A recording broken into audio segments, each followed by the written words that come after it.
Lembaga lembaga profesional BHM yang melakukan pemeriksaan dan atau pengujian atas kehalalan suatu produk. Kemudian ada lembaga pelatihan kerja, yaitu lembaga pelatihan profesional yang menyelenggarakan pelatihan untuk SDM halal.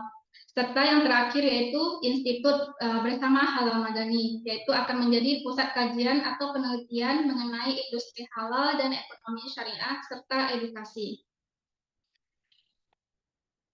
Kita sudah terakreditasi sebagai lembaga pemeriksa halal yang utama. Baru saja beberapa bulan lalu kita upgrade dari yang pertama menjadi yang utama.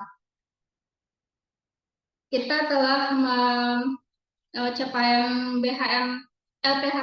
BHM tersebut telah menguji kehalalan produk terhadap 244 pelaku usaha di Sumatera Barat. Terus kita juga mendapat penghargaan sebagai peringkat pertama tingkat nasional di eventnya Halal BPJPH sebagai lembaga pemeriksa halal terakreditasi dengan jumlah auditor halal dan pemeriksa terbanyak pada tahun 2022.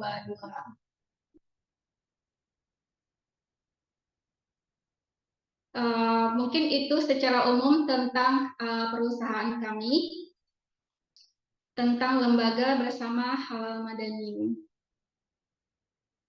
Baiklah, untuk selanjutnya mungkin kita langsung ke acara inti kita, yaitu cara jitu dengan topik cara jitu untuk lulus sertifikasi halal untuk reguler. Yang mana akan disampaikan oleh Saudara Latif. Saudara Latif ini adalah alumni dari UNAN Pendidikan Biologi. Beliau juga sebagai Ketua Lembaga Pemeriksa Halal di Bersama Halal Madani yang telah berkiprah sebagai auditor halalnya bersama Halal Madani sejak berdirinya Halal Madani. Dan telah mengikuti uji kompetensi juga sebagai auditor halal dan juga juru sembelih halal. Baiklah, tanpa memperpanjang waktu dan memperhemat waktu, kita mulai saja acara kita dan kita persilahkan kepada Bapak Latif untuk memaparkan materinya. Kepada Bapak kami ucapkan, kepada Bapak kami persilahkan. Baik, terima kasih pada moderator, pada Bu Ras atas waktunya. Bismillahirrahmanirrahim. Assalamualaikum warahmatullahi wabarakatuh. Alhamdulillahirrahmanirrahim. Assalatu wassalamu ala asrofil anbiya'i wal mursalin wa ala alihi wa sahbihi rasulillah ajma'in. Asyhadu an la ilaha illallah wa asyhadu anna Muhammadan abduhu wa rasuluhu la nabiyya ba'da ma ba'du. Rabbi sholli sadri wa yassir li amri wa hlul 'uqdatam min lisani yafqahu qawli. Ini masih pagi ya. Selamat pagi pada seluruh peserta webinar tips jitu lolos sertifikasi halal. Selamat pagi Bu Gustia, Bu Lulu, Bu Nadia, Bu Siti Nurhaliza, dan ada Pak Setan dari Akikah Padang. Selamat pagi, semoga selalu diberikan kesehatan, kemudian dilimpahkan rezekinya, dan insya Allah kita buka ya materi ini dengan bismillah, dan semoga hingga beberapa menit ke depan apa yang kita lakukan di sini dinilai sebagai ibadah oleh Allah Subhanahu wa taala. Izin sebelumnya, di sini saya mau lebih ke berbagi pengalaman paling Bapak Ibu ya. Ini terkait kemarin diminta untuk mengisi webinar terkait tips jitu lolos sertifikasi halal. Nah, ini mungkin lebih ke biasanya kalau kita mengaudit sertifikasi halal, apa saja temuan-temuan yang sering ya, temuan tidak kesesuaian yang sering dijumpai di pelaku usaha. Nah, ini yang berdasarkan ini baru kita akan bahas nanti, karena ini bukan tips untuk memudah-mudahkan ya, dia mudah tapi tidak dimudah-mudahkan dalam artian ya supaya lolos sertifikasi halal kasih amplop, enggak ya, ada di sini sokok-sokokan. Jadi ini lebih ke pengalaman. Biasanya pelaku usaha kenanya di mana? Ketika verifikasi dokumen biasanya kurangnya di mana? Kemudian ketika audit biasanya kurangnya di mana sehingga tidak lolos dalam proses sertifikasi halal. Nah, yang pertama perlu kita pahami terlebih dahulu konsep halal dan haram. Ini insya Allah saya yakin ini seluruh peserta Bapak Ibu yang ada di sini sudah paham nih secara umum ya, secara mendasar bahwa halal itu adalah sesuatu yang diperbolehkan menurut syariat Islam dan haram adalah sesuatu yang dilarang menurut syariat Islam. Nah, dan di antara keduanya ada namanya syubhat yang meragukan. Nah, di sini tujuan sertifikasi halal di sini adalah untuk menjelaskan kembali sesuatu yang syubhat itu. Nah, kalau kita bicara Sumatera Barat ya, mayoritas muslimnya sekian persen ya, 90 sekian persen. Maka kita bilang, oh sudah tentu apa yang beredar di Sumatera Barat ini sudah halal. Apakah betul demikian? Karena pernah juga terjadi kasus ya, sate babi gitu. Nah, jadi itu subhat tadi. Nah, dengan adanya sertifikasi halal, kita adanya memastikan kembali apakah suatu produk itu benar-benar halal atau haram, karena halal itu harus mencakup 3 aspek persyaratannya. Yang pertama itu adalah halal secara zat. Nah, kalau untuk ini saya rasa pengetahuan dari Bapak Ibu sudah paham ini. Yang halal itu ya ikan, hewan-hewan ternak, sapi, kambing domba segala macam. Dan kita berpedoman kepada Al-Quran dan hadis seperti di Al-Maidah ayat 3 ya, sesuatu yang diharapkan itu. Jadi jangan hanya bilang yang haram itu hanya babi saja. Nah, ada hal lain seperti yang terikat pada prosesnya. Jadi secara zat mungkin dia halal seperti sapi atau ayam, namun secara prosesnya apakah dia diproses secara menurut syariat Islam. Jadi kalau untuk hewan penyembelihan itu, hewan ternak itu yang halal itu harus diperhatikan di penyembelihannya. Di sini kalau ada Bapak Ibu yang dari akikah atau dari tempat pemotongan hewan, tempat pemotongan unggas, nah salah satu syarat atau titik kritis kehalal itu ada pada penyembelihannya. Nah, mungkin yang kita sembelih itu sudah halal, namun apakah prosesnya sudah halal? Dalam artian kalau untuk penyembelihan berarti sudah terpotong persyaratannya ya. Saluran makanan, saluran pernafasan, dan darah itu benar-benar terpotong ketiganya secara sempurna. Nah, kemudian prosesnya apakah setelah itu kita harus memastikan ya Bapak Ibu, memastikan hewan itu benar-benar mati karena sembelihan. Nah, jadi diperhatikan nanti itu di proses awal, kemudian ketika penyembelihan dan ketika sesudah penyembelihan. Jadi ketika awal itu pastikan di sini adabnya. Nah, jadi ketika penyembelihan itu mengasah pisaunya jangan di hadapan hewan, kemudian diperlakukan dengan baik dan tidak diperlihatkan temannya ketika disembelih. Kemudian ketika penyembelihannya memastikan 3 saluran itu terpotong. Kemudian ada sesudahnya. Sesudahnya maksudnya di sini adalah perlakuan apa yang dilakukan kepada hewan yang sudah disembelih tersebut. Jadi pastikan hewan tersebut benar-benar mati. Nah, karena contohnya misal di pasar penyembelihan ayam. Nah, ketika ayam disembelih kemudian dilempar masukkan ke dalam tong ya biasanya.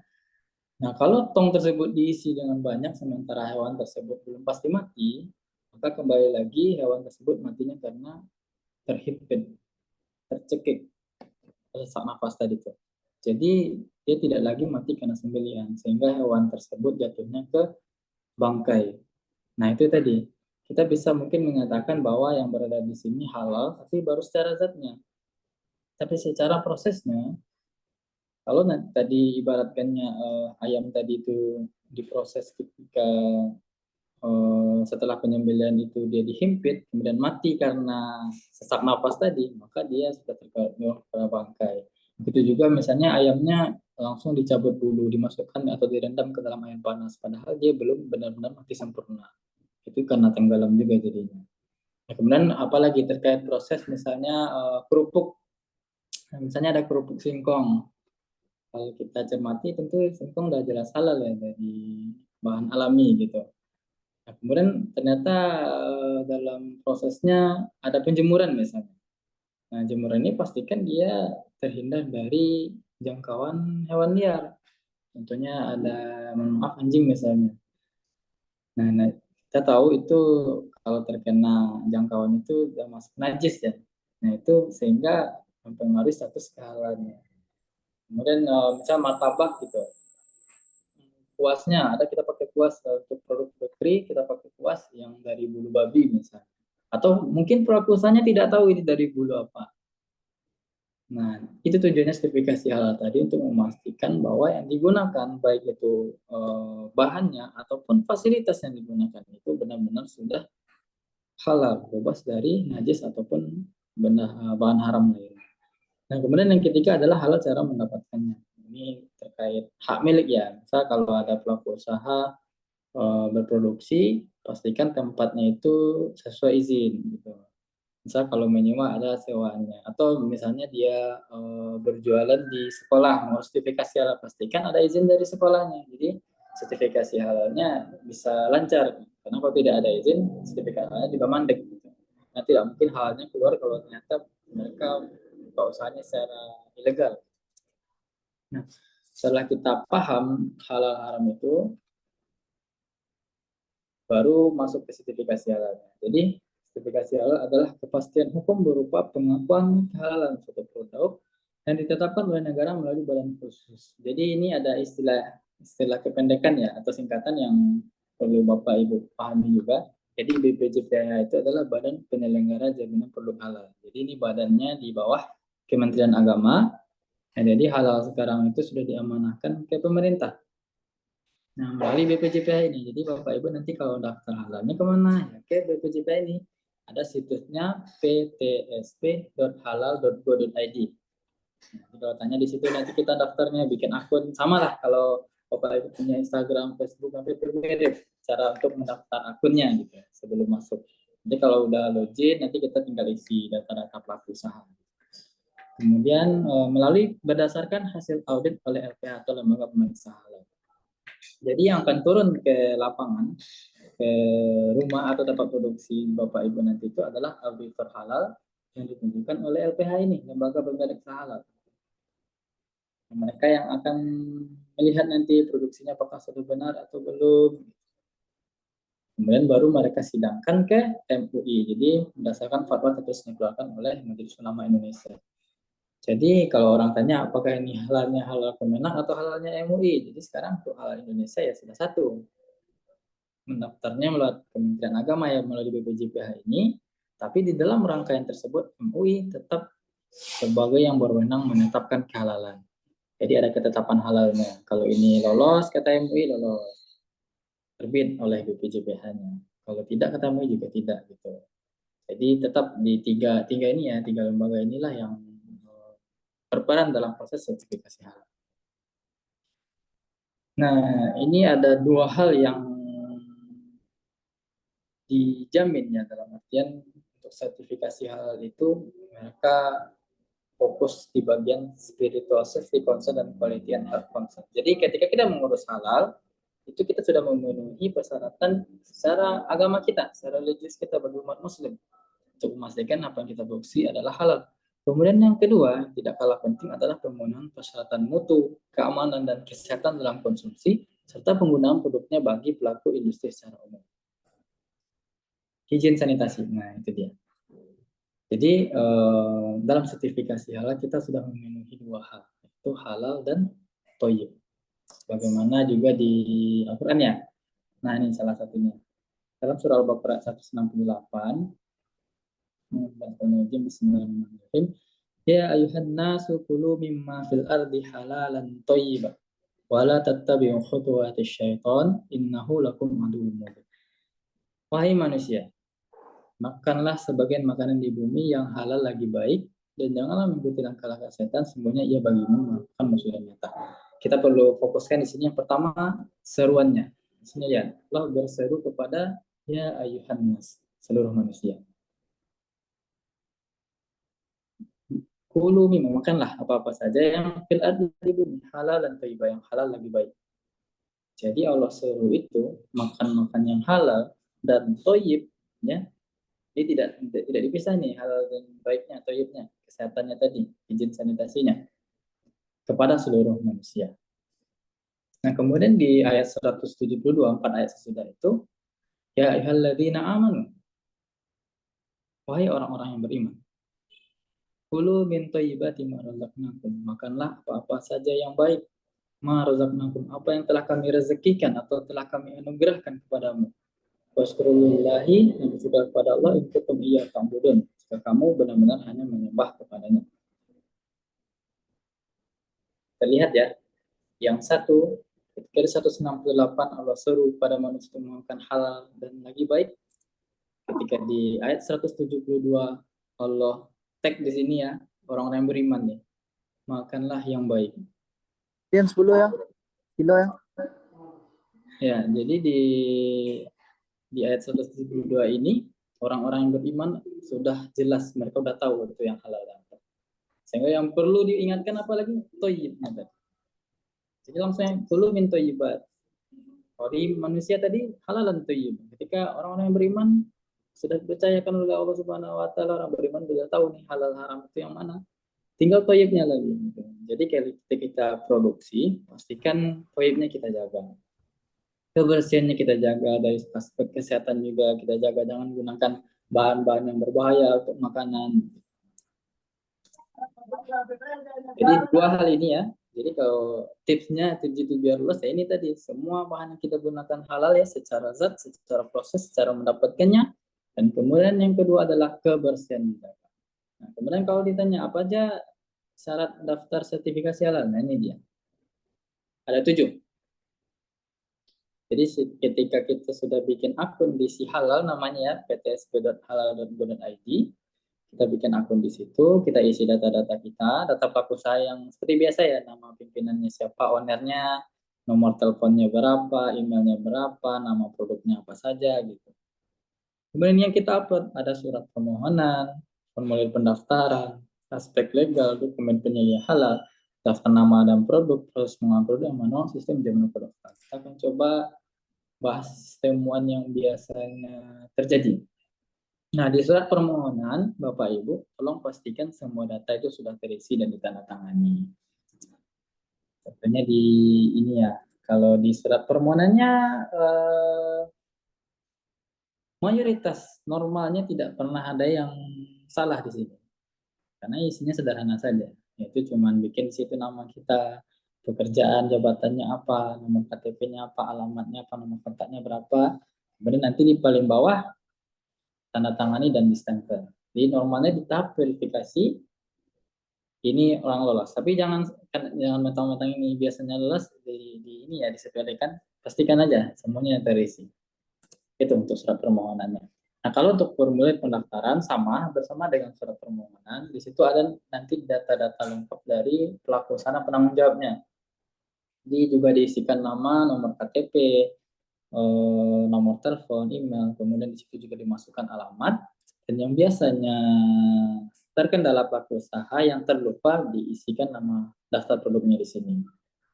Nah, kadang pelaku usaha tidak menampilkan nama produknya di sini, sehingga dokumennya dikembalikan oleh verifikator dari BPJS. Nah, untuk produk kemasan di sini bikin misal donat.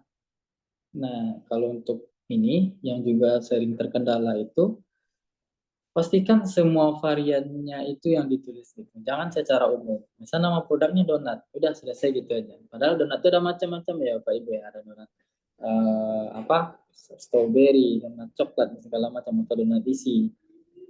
Itu dijelaskan satu-satu. Jadi bukan secara umum saja donat gitu, karena nanti di sertifikasi halal memang dicek untuk variannya ini, bahannya adalah ini. Kalau ganti varian lagi kemungkinan bahannya berbeda gitu. Jadi kalau kita bikin donat saja, ternyata bahan yang digunakan berbeda lagi, nanti akan temuan oleh BPJPH. Nah, begitu juga untuk kalau ada usaha rumah makan, catering ya Bapak Ibu dari rumah makan catering, nanti menunya semuanya didaftarkan. Jadi kalau untuk produk kemasan tadi ya, eh, tidak apa-apa sebagian dulu. Misal mau Pak Ibu punya 2 usaha, bakery dan juga ada keripik. Oke, mau bakery dulu kita harus sertifikasi halal gitu. Atau mau keripik dulu kita sertifikasi halal boleh gitu. Nah, kalau untuk rumah makan beda lagi. Karena di rumah makan ini sertifikat atau logo halal itu akan tertempel di outlet Bapak Ibu masing-masing, sehingga semua yang dijualkan pada outlet tersebut harus sertifikat halal. Makanya makanan dan minuman yang dijualkan itu harus sudah bersertifikat halal. Ini kita boleh sambil ya Bapak Ibu, jika ada yang mau ditanyakan di lewat chat boleh langsung. Itu tadi ya untuk rumah makan, catering, kedai makanan, kafe dan sejenisnya yang penyediaan langsung itu. Tuliskan semua makanannya, jenisnya apa, dan jelas-jelas ya, misalnya ayam apa, ayam goreng, ayam gulai, ayam bakar. Kemudian minumannya juga jus-jusnya jus apa gitu. Jangan hanya jus gitu, tapi jelaskan apa produknya gitu. Nah, kemudian itu yang biasa terkendala ya di formulir. Kemudian di aspek legal.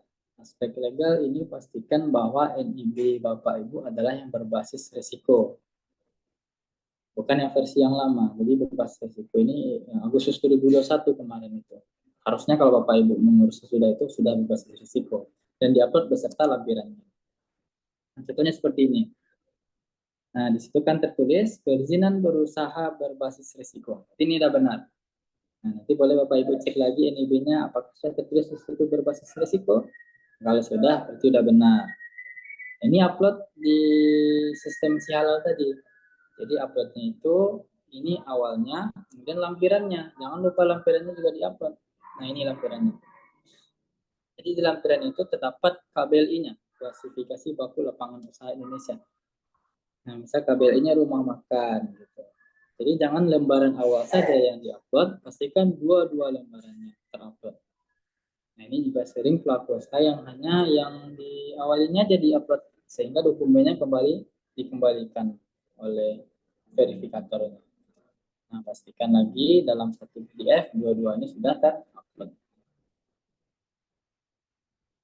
Kemudian dokumen penyelia halal. Jadi penyelia halal ini adalah orang yang diberikan amanah oleh pemilik usaha, diberikan tanggung jawab dalam hal kehalalan di proses produksinya. Jadi dia penyediaannya orang yang tahu proses produksi di dapurnya, kemudian dia yang bertanggung jawab atas kehalalannya.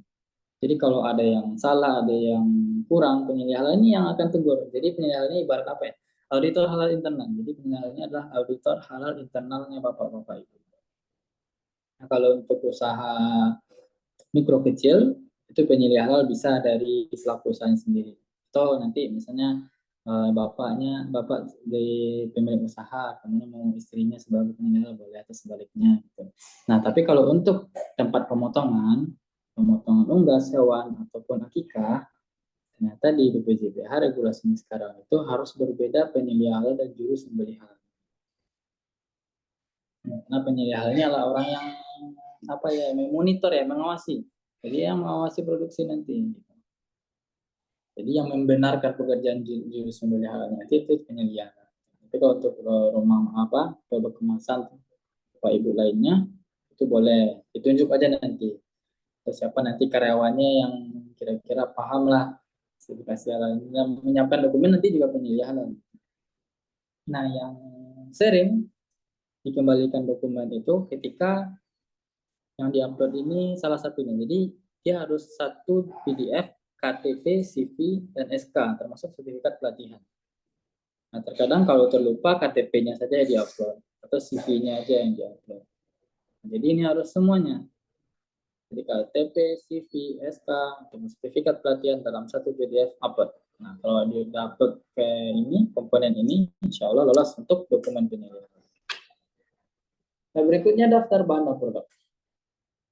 Pastikan semua bahan didaftarkan, dilengkapi dengan dokumen pendukung bahan. Maksudnya di sini kita lihat, nah, di formatnya seperti ini Bapak Ibu, dalam bentuk matriks.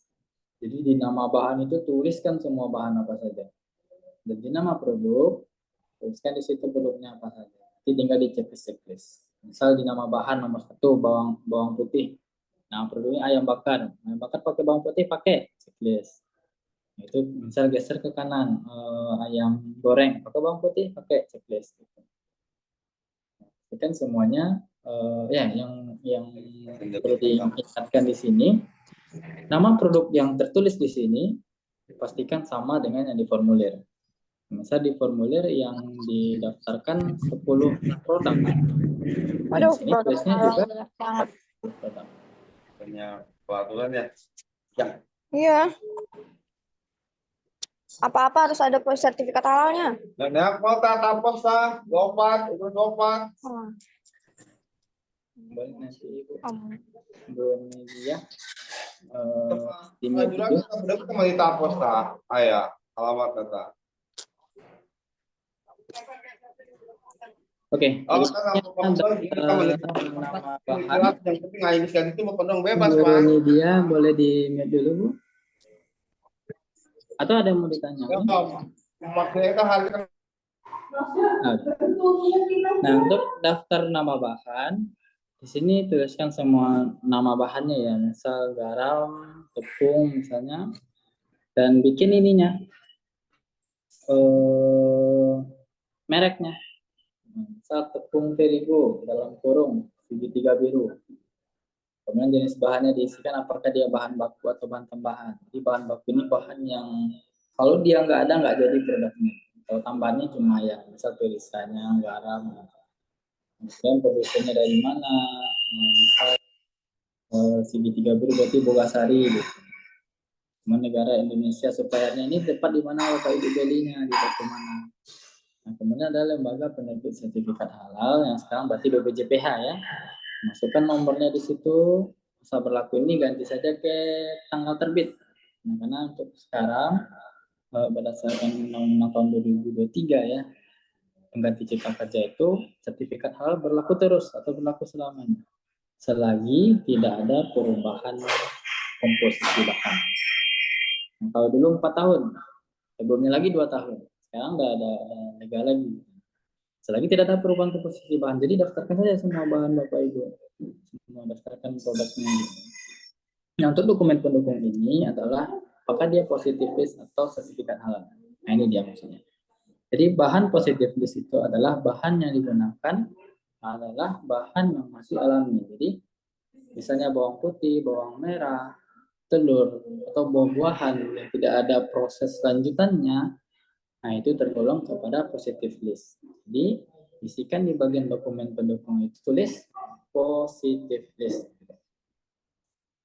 Nah, kemudian untuk bahan-bahan kemasan yang sudah dikemas, sudah diproses, itu maksudnya ke bahan kritis. Jadi bahan yang perlu dibuktikan status skalanya dengan sertifikat halal. Jadi misalnya tadi tepung terigu segitiga biru, bikinnya dokumen pendukungnya apa? Sertifikat halal.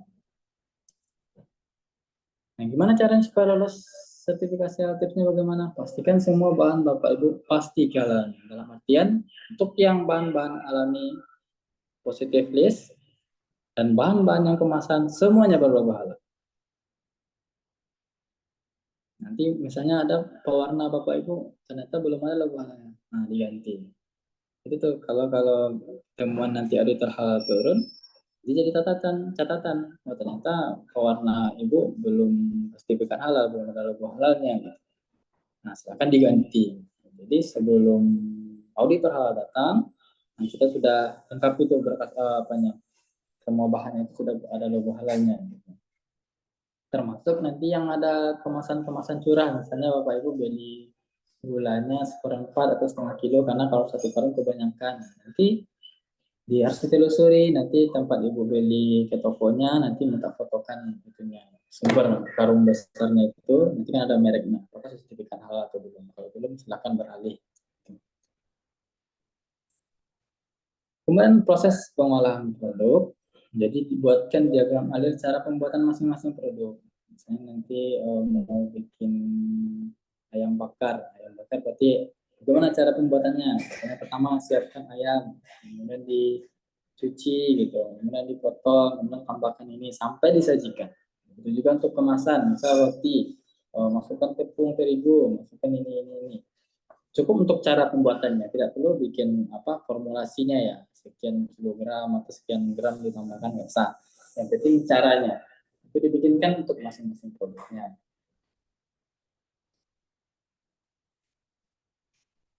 Kemudian fasilitas produksi ya, ini terkait proses pengolahan produk juga.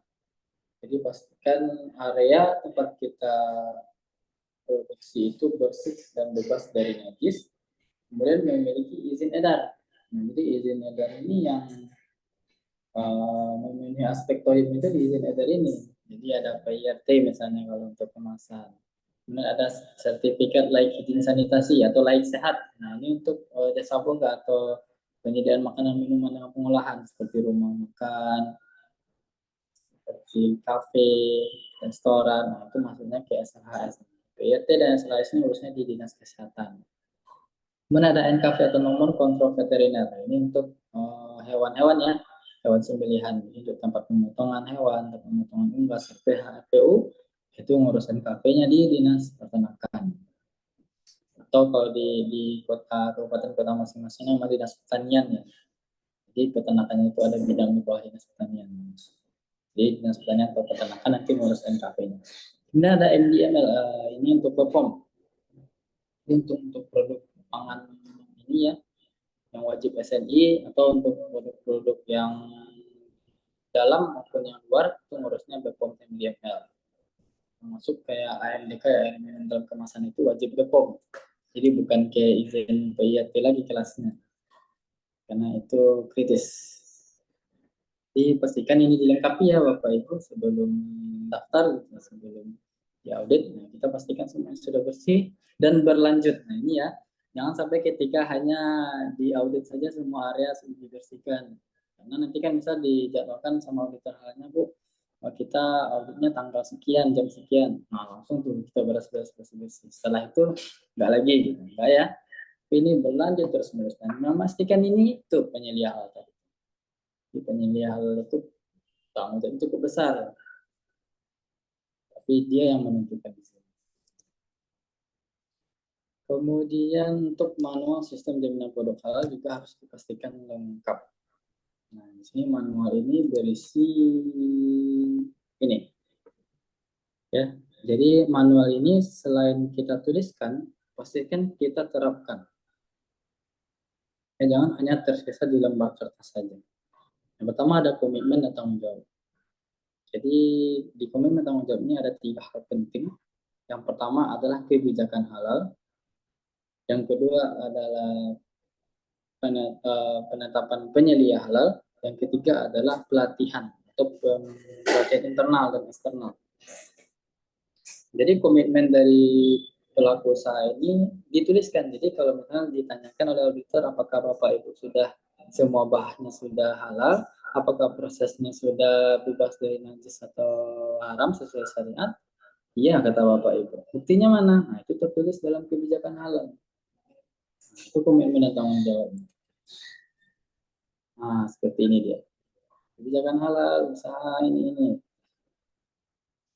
Komitmen dia mematuhi peraturan, menggunakan bahan halal dan PPH atau proses produk halal, menyiapkan sumber SDM yang mendukung, mensosialisasikan. Jadi kebijakan halal ini, jadi kebijakan halal poster halal haram ini sebelum diaudit pastikan Bapak Ibu sudah cetak dan pajang sebagai bentuk sosialisasi. Boleh di figura misalnya, atau mau dibikin seperti banner atau poster, kemudian dipajang di tempat usahanya, boleh.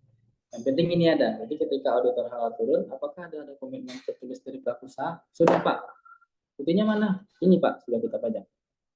Itu udah checklist satu tuh Bapak Ibu di kategori komitmen tanggung jawab ini. Kemudian penyelidikan tadi nanti ada SK-nya, bikin saja sederhana. Ini kalau mau template nanti di meja kami formatnya seperti apa. Kemudian untuk pembinaan, jadi pelatihannya. Jadi sebelum pengurusan sertifikat halal ini nanti dari Bapak Ibu ada mengikuti pelatihan penyelia halal namanya.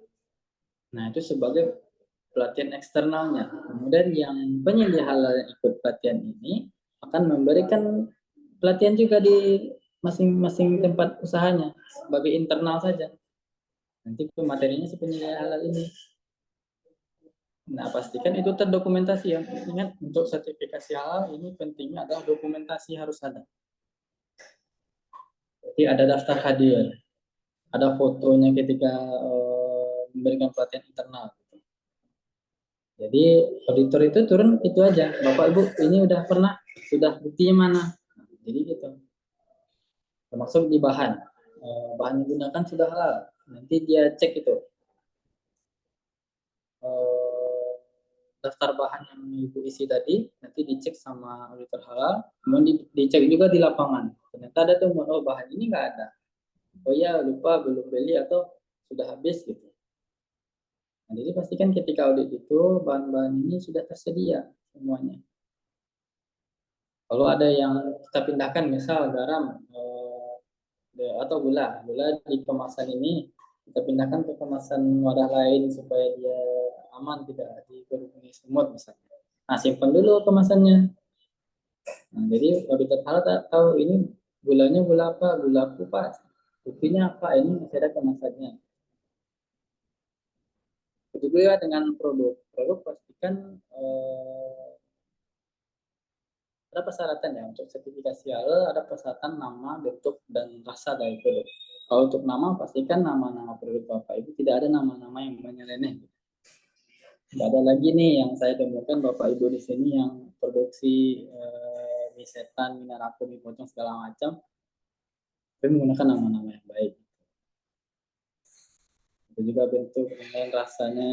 Jadi nanti jangan ada juga di sini tempat makan yang punya bir halal misalnya, kan namanya aja, walaupun misalnya mungkin itu cuma nama saja tapi bukan betul-betul bir. Kalau dalam proses sertifikasi halal itu akan ditolak atau tidak diterima untuk produk.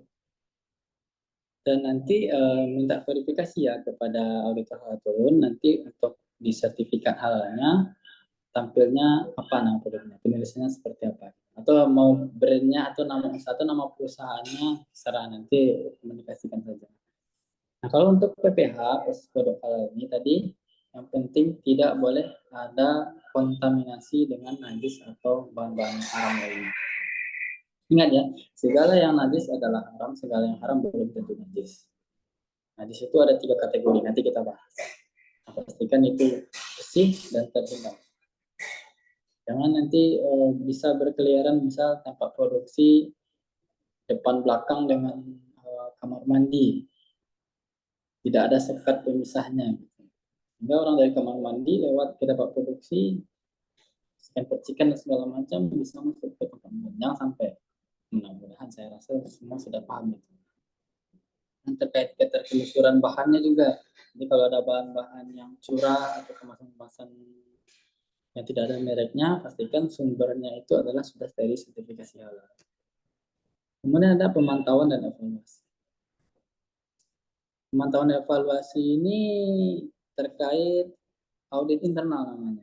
Jadi sebelum kami datang atau sebelum auditor halal dari LPH audit ke tempat Bapak Ibu, pastikan Bapak Ibu audit terlebih dahulu sendiri.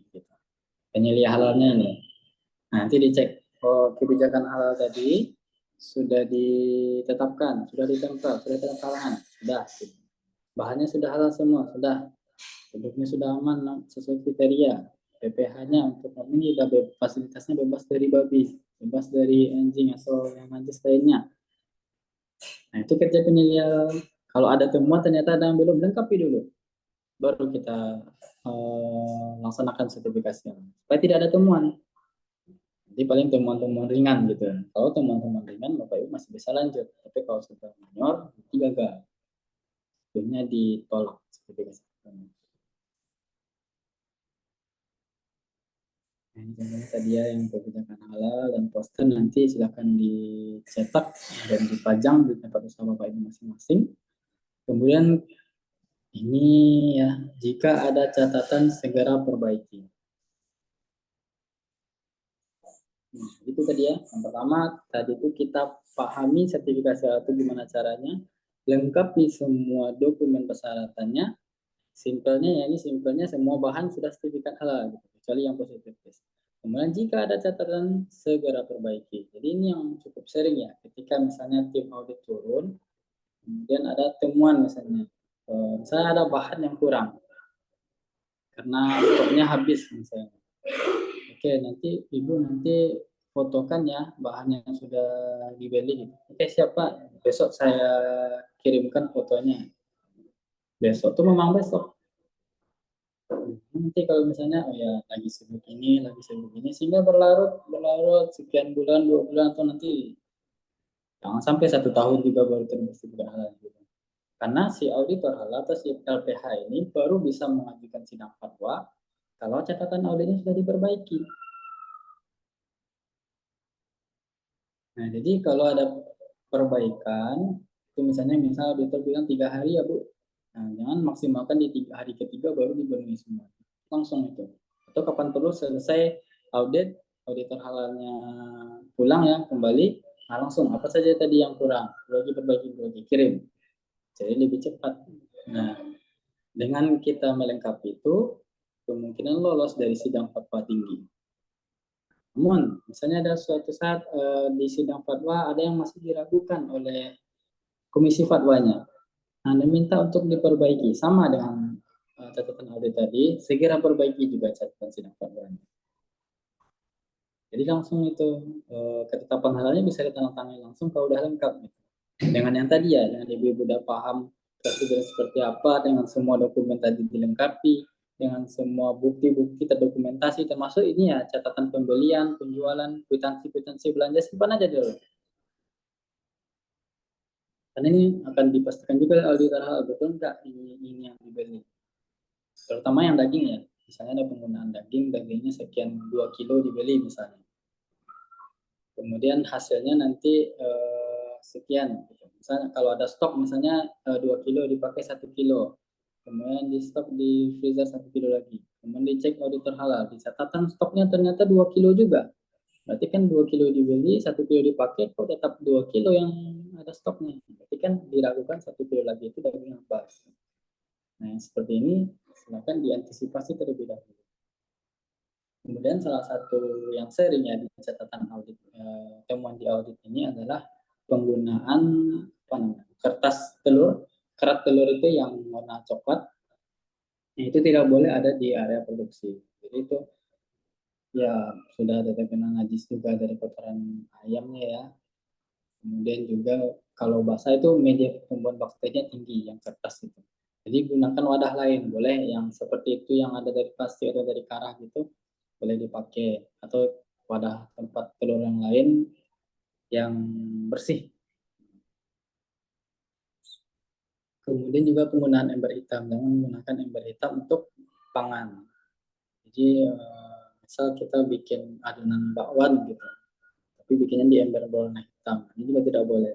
Jadi ember hitam itu sudah diproses berulang-ulang kali sehingga tidak sehat kalau kontak dengan makanan langsung.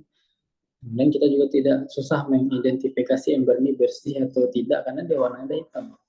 Air aja yang mungkin keruh kita masukin ke air hitam kayaknya nggak jelas dia keruh. Nah ini Bapak Ibu yang ada penggunaan ini, silakan diperbaiki terlebih dahulu sebelum auditor halal dari LPH-nya turun.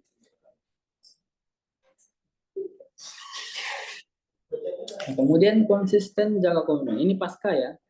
Jadi oke lah tadi Bapak Ibu sudah paham, kemudian sudah melengkapi berkas-berkas yang ada, kemudian oleh Ketua Komisi Fatwa MUI menetapkan bahwa produk Bapak Ibu lolos sertifikasi halal, terbit sertifikat halalnya, next-nya adalah konsisten jaga komitmen. Standar-standar tadi jangan dilupakan, kebersihan tadi jangan dilupakan. Pokoknya apa yang kita siap sedia ketika audit, siap sedia kita siap saat. Jadi Bapak Ibu yang mungkin nanti di antara sini yang jadi penyedia halalnya, silakan. Tapi penyedia harus berani ya. Kalau ada yang kurang atau yang tidak sesuai standar, harus diperbaiki. Kemudian cantumkan logo halal pada produk yang didaftarkan dan lolos sertifikasi halal. Maksudnya di sini adalah logo halal hanya tertempel pada produk yang untuk kemasan ya, hanya yang disertifikasi. Jadi jangan mentang-mentang yang disertifikasi ini di semua produk kita tempel logo. Jangan. Nanti bisa jadi catatan oleh MUI. Oh, ini orang kenapa berbohong ya istilahnya begitu ya. Karena di logo halal nanti ada nomornya ya, nomornya logo halal, kemudian nomornya ID sekian sekian sekian, itu bisa dilacak produknya produk apa saja. So, Bapak Ibu contohnya yang tadi kan yang daftarkan produknya bakery. Nah, jadi untuk yang dikemasannya di kemasan si bakery aja logo halalnya. Nah, yang di keripiknya jangan dulu. Gitu. Nah, kalau untuk rumah makan, kedai makanan segala macam, itu logo halalnya memang di outletnya. Dan pastikan yang dijual di outlet tersebut sudah didaftarkan halal. Jadi harus sertifikasi halal. Bagaimana kalau nanti ada titipan? Misalnya biasanya kita ada yang nitip kerupuk misalnya. Saya kira sertifikasi halal sate. Terus ada yang nitip kerupuk kulit. Yang kerupuk kulitnya harus halal juga. Kalau enggak lolos sertifikasi halal. Ada yang nitip bakwan. Tapi ini ketentuannya sertifikasi halal. Walaupun maksud kita memang baik. Kita pun mengerti, MUI pun mengerti itu karena membantu masyarakat juga. Namun ini karena ingin memastikannya. Nah, untuk produk-produk ringan memang ada juga skema dari fasilitasi negara ya untuk pembiayaan. Oke, mungkin sekian beberapa hal yang semoga ada gambaran ya Pak Ibu. Kalau masih ada kurang jelas boleh nanti ditanyakan kembali. Kalau saya bicara yang kurang jelas atau belum dapat atau belum paham yang benar ini gimana cara daftarnya, itu boleh tanyakan saat di sini, dan boleh setelah ini Bapak Ibu juga boleh kontak kami di bersama halaman. Sekian dikembalikan kepada Bu Rosi, kepada moderator. Terima kasih. Mohon maaf kesalahan. Assalamualaikum warahmatullahi wabarakatuh. Waalaikumsalam warahmatullahi wabarakatuh. Terima kasih banyak kepada Bapak Latif atas pemaparan tentang topik kita pada hari ini, yaitu cara jitu lulus sertifikasi halal.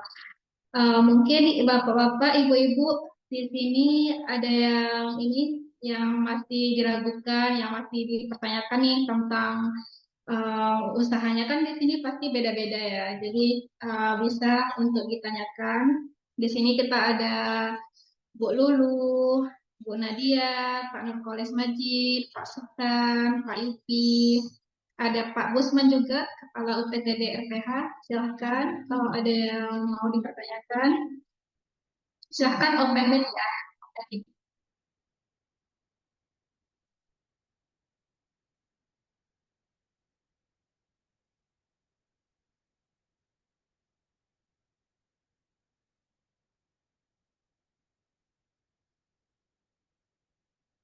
Ini ada pertanyaan nih Pak Latif dari Bapak Nurkolis Majid. Sertifikasi halal ini penting bagi pelaku usaha.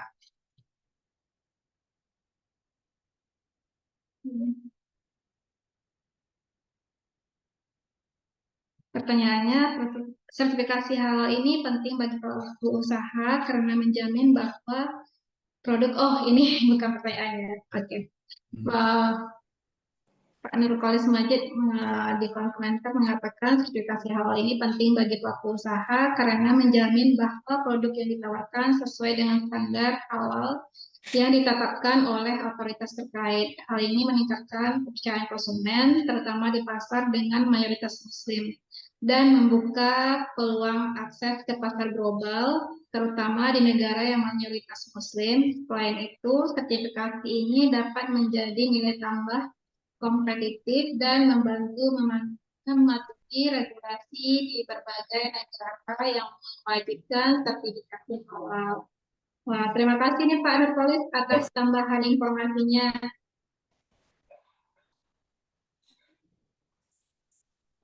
Bapak-bapak, ibu-ibu mungkin ada juga yang mau menambahkan atau bertanya, kami sangat persilahkan.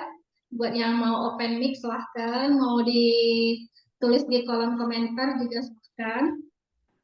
Kalau ada yang mau berbagi pengalaman boleh juga nih Bapak Ibu.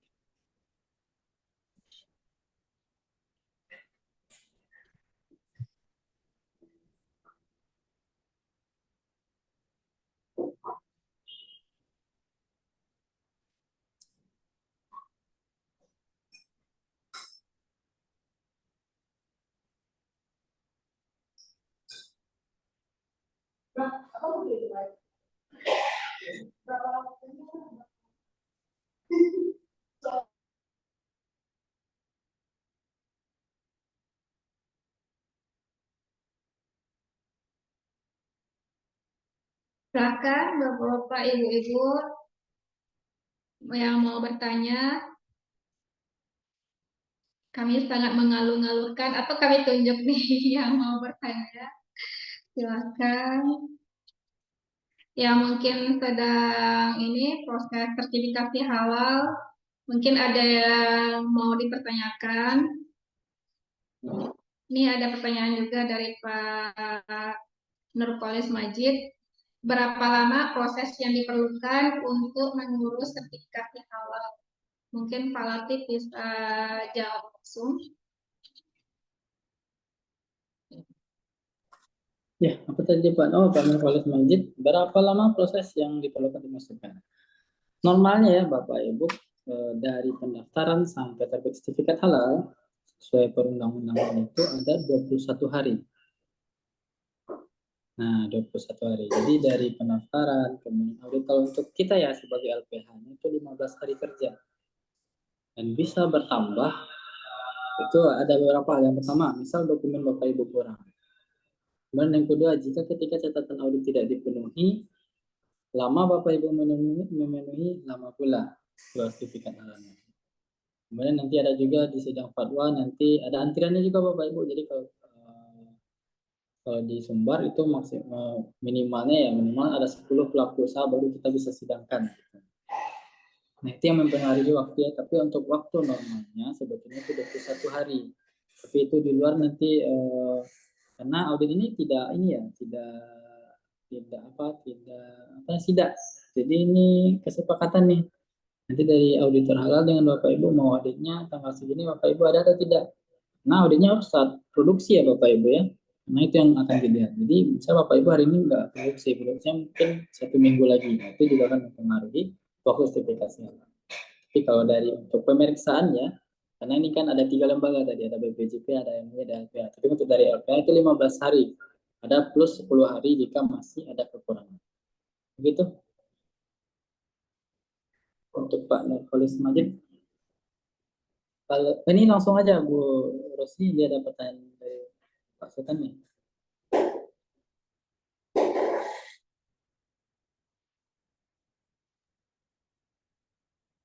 Iya, silakan Pak. Iya.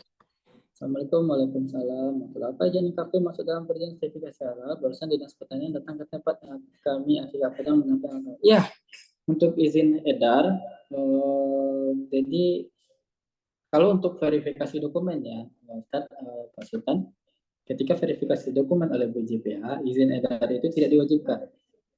Nah, namun izin edar ini diperlukan saat sidang fatwa, karena izin edar ini berkaitan ke toyibnya tadi.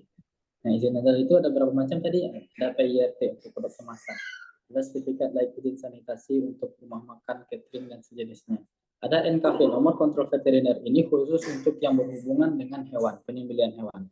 Jadi tempat pemotongan hewan, rumah potong hewan, RPU, akikah, nah itu harus dipenuhi nomor kontrol veterinernya. Jadi boleh tuh di follow up pasukan dinas pertaniannya, NKP-nya bagaimana pengurusannya, apa yang langkah-langkah harus dilakukan. Silakan dikoordinasikan dengan dinas pertanian, kemudian nanti akan ada mereka survei ke lapangan dahulu tuh. Nanti apa yang perlu diperbaiki, baru nanti dilanjutkan ke NKP-nya. Begitu Pak Sultan. Jadi untuk NKP dinas pertanian ya, tapi itu terkait kelengkapan untuk di sidang fatwa MUI-nya.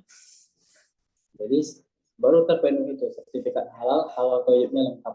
Nah, jadi halal sudah diperiksa misalnya oleh auditor halal, nanti toyibnya beberapa sudah diperiksa auditor halal, tapi ada kewenangan lagi dari pertanian ya, dinas peternakan atau pertanian ini. Nah itu silakan dipenuhi. Gitu Pak Sultan.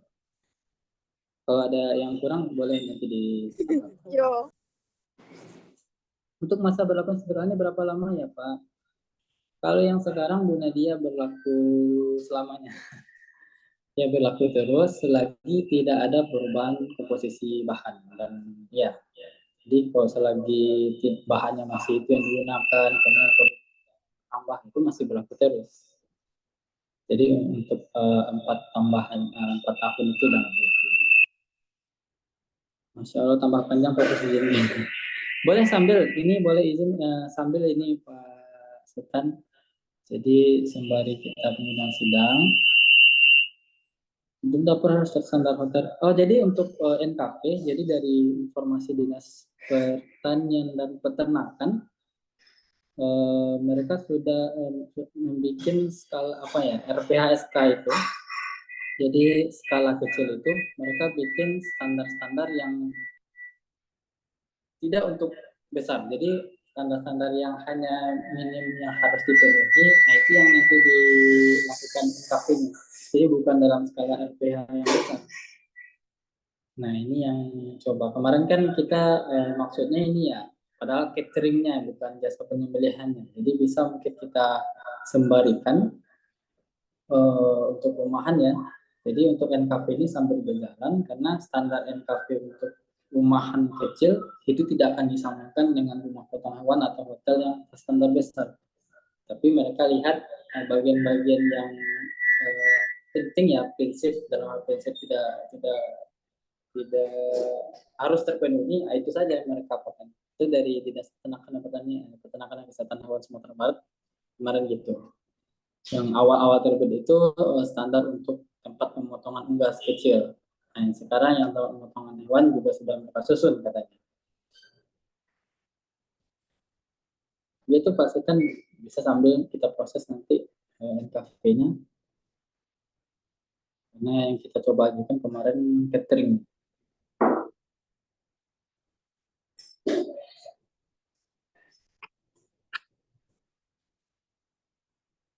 Jadi sambil menunggu ini jadwal sidang ya Pak Sultan. Nanti silakan di follow up saja Dinas Pertaniannya. Mohon bimbingan terus insya Allah. Insya Allah.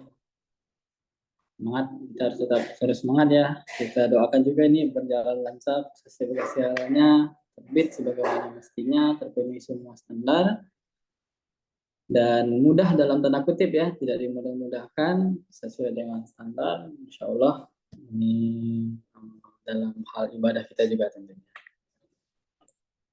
Nanti kita juga bantu kalau dari Dinas Pertanian nanti ada apa yang harus diperbagi, boleh nanti di kota Pak Sultan mereka mempersyaratkan apa saja. Nanti kita bisa juga ini kan koordinasikan juga ke dinas provinsi seperti apa juga gitu. Tapi kalau untuk pendaftarannya ya seperti yang disampaikan Dinas Peternakan Kesehatan Hewan Sumatera Barat itu memang melalui kabupaten kota itu Dinas Pertanian. Oke, ada lagi yang mau bertanya? Dari kemarin kan kayak moderator keuangan. Iya, keuangan ya, Pak. Insya Allah. Mudah-mudahan lancar terus rezekinya Pak Sultan. Bagaimana cara membangun kesadaran atau awareness fokusnya dalam notifikasi hal yang akan diperlakukan? Oke. Yang pertama selain ya, ini kalau ini oke lah regulasi. Jadi di Oktober 2024 17 Oktober 2024 berarti 18 Oktober 2024-nya itu sudah ada kewajibannya dalam artian ada sanksinya bagi pelaku usaha yang sertifikasi halal. Jadi nanti ada peringatan tertulis, nanti ada penarikan izin atau tidak boleh diedarkan lagi begitu. Nah, cuman di sini yang perlu kita tingkatkan adalah kesadaran kita yang pertama sebagai muslim gitu. Bahwa kita harus memastikan semuanya benar-benar halal, baik dari 3 syarat tadi, bukan hanya dari zatnya saja, dari prosesnya juga. Kemudian ini sebagai perlindungan konsumen ya, karena dengan dibukanya pasar bebas internasional atau yang awal sekarang kan masih ASEAN tuh, dan dunia lah internasional itu bisa memasukkan produk mereka ke tempat kita kalau ada sertifikat halalnya. Nah, takutnya di sini kalau Bapak Ibu belum mengurus sertifikasi halal, nanti kita berasa menjadi tamu di rumah kita sendiri. Kalah pula kita dengan produk-produk impor ini. Jadi dengan sertifikasi halal, Bapak Ibu juga bisa ini ekspansi, bisa masuk ke kedai-kedai lain gitu ya. Bisa masuk ke contoh yang besar itu Budiman, misalnya bisa masuk ke Sinakim. nanti bisa ekspor. Kalau lebih jauhnya ya kalau kita proses nanti itu kasihnya ke perdagangan itu, nanti bisa jauh. Jadi sembari kita dalam bentuk ibadah, ya dengan niat kita tadi itu, insya Allah semoga kita berproduksi tiap hari itu Allah berikan rezeki gitu. Nah, itu juga terkait pentingnya atau awareness kita tadi itu terkait kewajiban sertifikasi halal ini. Karena ini menjadi benteng terakhir dari usaha Bapak Ibu semua. Dengan adanya sertifikat halal ini supaya mempertahankan kita tidak kalah banyak ya dengan produk luar negeri. Nah, mereka harus memenuhi standar halal dulu boleh masuk gitu. Makanya Bapak Ibu juga harus mengurusnya supaya kita nggak jadi tamu di rumah kita sendiri. Itu Pak Nurholis Majid.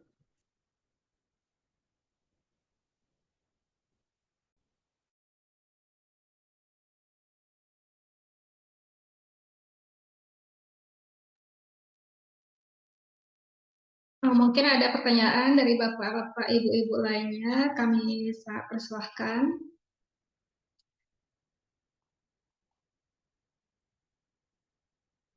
Apakah masih ada mungkin yang masih diragukan, mungkin mau berbagi pengalamannya juga tentang ini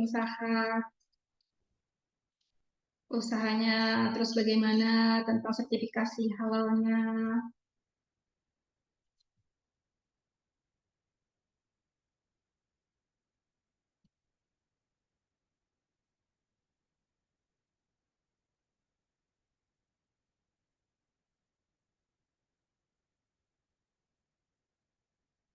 Kalau bapak-bapak, ibu-ibu ada yang mau ditanyakan lebih lanjut mungkin nih, sekarang masih belum apa namanya, ya masih belum kurang jelas. Boleh juga ya, kami ini persilakan untuk mengontak Halal Madani bersama Halal Madani. Boleh juga datang langsung ke kantor kami di ini Jonggol 2, Blok A1, lantai 2, Pupuk Tabing, Kota Tangah. Tepat langsung di sebelahnya Asrama Haji.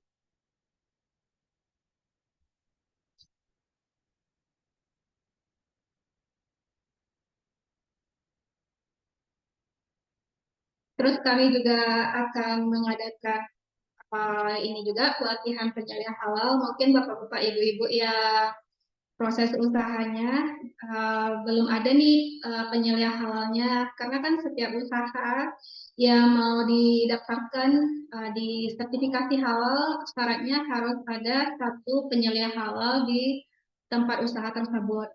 Maka bapak-bapak atau ibu-ibu yang mau ini mendaftarkan boleh bisa langsung menghubungi kami juga. Insya Allah jadwal terdekat kami yaitu pada tanggal 23 September ya, pada hari Senin ini. Bisa langsung kontak ke adminnya BHM atau bisa via inbox juga.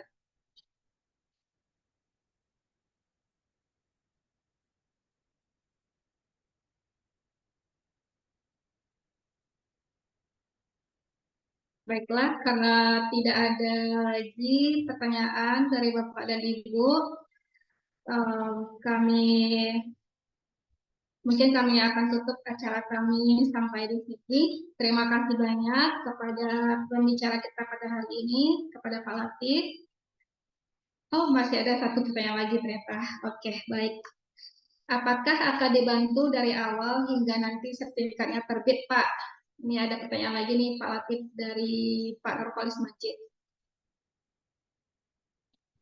Kalau mau sertifikasi, oh bisa Pak Nurholis Majid, bisa ngurus langsung sama Madani, termasuk ini pelatihan penyeliah halal juga tuh. Jadi apakah akan dibantu dari awal hingga nanti sertifikatnya terbit? Ya. Jadi ketika Bapak Ibu nanti ikut pelatihan penyeliah halal di lembaga pelatihan kerja kami, di situ akan diajarkan tuh bagaimana sih cara mengisi dokumennya, dari bagaimana sih melengkapi dokumennya gitu. Nanti sampai bahkan kalau ada di verifikasi dikembalikan akan kami awasi terus, kami arahkan terus gitu ya. Jadi sehingga setelah pelatihan selesai dokumen Bapak Ibu siap dan bisa disubmit. Jadi dari awal sampai akhir terbit sertifikat halal. Yang penting tadi tuh ikuti aturan standarnya, insya Allah nanti terbit sertifikat halal. Itu Bu Resi. Ya, baik. Adakah lagi pertanyaan? Pertanyaan terakhir nih. Kayak siapa yang mau bertanya lagi? Silahkan. Mungkin Bu Lulu mau bertanya. Silahkan Bu. Atau ada ini juga Bu Gustiana, Bu Gustia, Bu Hasana.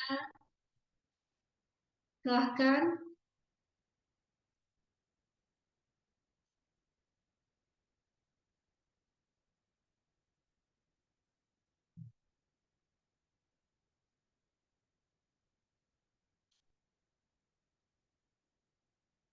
Ayo, kami tunggu pertanyaan terakhirnya.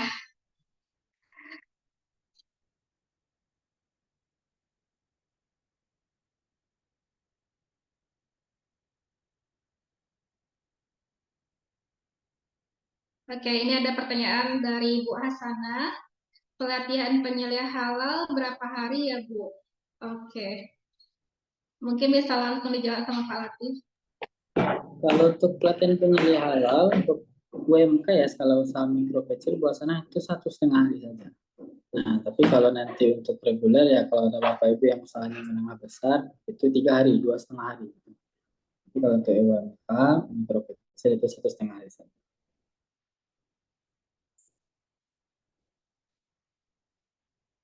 Oke, sama-sama. Insya Allah, amin ya Allah, Pak Sultan. Semoga dimudahkan, lancarkan semuanya. Terima kasih kembali juga. Mohon maaf kalau ada kesalahan dalam proses verifikasi halal. Kembalikan Bu Rosi. Ya, baik. Mungkin itu setelah udah semuanya sudah terjawab ya, semua pertanyaan Bapak-Bapak, Ibu-Ibu yang di kolom komentar. Oke. Terima kasih banyak kami ucapkan kepada Bapak-Bapak, Ibu-Ibu yang telah berpartisipasi di webinar Halal Hangout kita pada hari ini. Semoga apa yang telah disampaikan Pak Latif hari ini bisa menjadi gambaran nih untuk Bapak Ibu bisa bisa buat bisa lebih mencerahkan lebih gimana gambaran untuk sertifikasi halal itu ternyata tidak rumit yang dibayangkan. Tinggal kita mengikuti prosesnya, pendaftarannya, semuanya bisa semua pelaku usaha dengan mudah untuk bisa mendapatkan sertifikasi halal tersebut. Apalagi mengingat dengan regulasi pemerintah yaitu mewajibkan sertifikasi halal 17 Oktober 2024. Tidak sampai 1 bulan lagi ya. Jadi kami besar harapan kami Bapak-bapak dan Ibu-ibu untuk mulai mempersiapkan semua persyaratan untuk mensertifikasi produk-produknya sebelum pemerintah turun tangan untuk mencabut izinnya. Kami sangat berharap Bapak Ibu bisa mengindahkan peraturan tersebut dan semoga usaha apapun yang sedang Bapak Ibu jalankan saat ini terus berjalan sukses, bisa memberikan manfaat untuk umat dan terus berkembang. Mungkin hanya ini yang materi kita pada hari ini. Lebih kurang kami mohon maaf. Saya selaku moderator mohon maaf atas kesilapan dan kekurangan. Yang benar datang dari Allah, yang salah datang dari diri saya sendiri. Marilah kita tutup acara kita ini dengan doa kafaratul majelis. Subhanakallahumma wa bihamdika asyhadu an la ilaha illa anta astaghfiruka wa atubu ilaik. Baiklah, saya undur diri. Assalamualaikum warahmatullahi wabarakatuh. Waalaikumsalam warahmatullahi wabarakatuh.